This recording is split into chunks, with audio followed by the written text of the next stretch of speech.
Right, welcome to test 2 for the age group 11 to 12, year 7 or 6th grade. And these are going to be also some subject specific spellings that are also to do with geography. So it's sort of the second geography part 2. And then we're going to move on to some other subjects in the third test. But I felt those first ones were fairly basic, and hopefully these ones will be a little bit more challenging for you. So let's look at the 20 words that I've got on the board today, and there are some trickier ones there, definitely. Accommodation, always one that even adults and myself included have to think, is it one C and two M's? Is it two C's and one M? But no, it's two C's and two M's there. Business, one of the most commonly misspelt words anywhere because of the sound of it. Business, there's no I there, B-I-Z, like the web name, and it's to do with the word busy. And if you think about the word busy, which most of you I think would be able to spell B-U-S-Y, you would then logically think the correct way around for spelling the word business. So B-U-S-I, try and make sure you get that one right. Celsius, the soft C sound. Coast, O-A, cultural, as it stands. Densely, the E is included there. Deposition, desert, which often is confused with dessert. This is not a trifle, and only one S. Edinburgh, Old Riki, the ancient name for Edinburgh in Scotland. What is significant about this? Yes? Yeah, Polly. Yes, thank you. Excellent, Polly.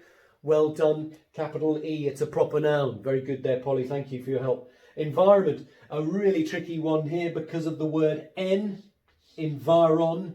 I'm going to jump to the next one because this is the same. Government. All right, both of them sound like they've got no N in there at all, but environ and govern.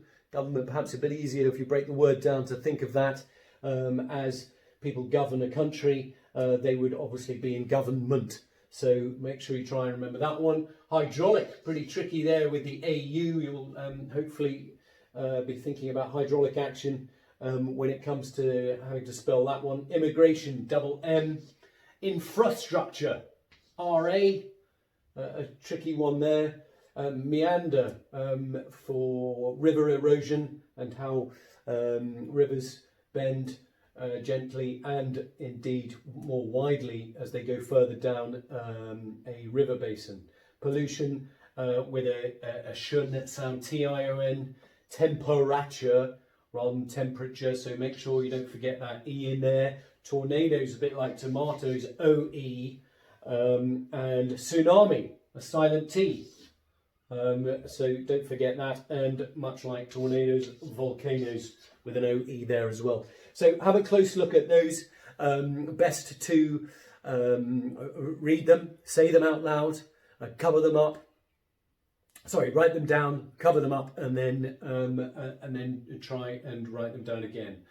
Basically practicing with them as best you can. Okay, if you have time, and hopefully you'd have time, if you want to try and put them all into your own sentence, that would be great practice. Really good practice, especially for writing a complete sentence with a capital letter and a full stop at the end, ensuring that the grammar is correct, etc.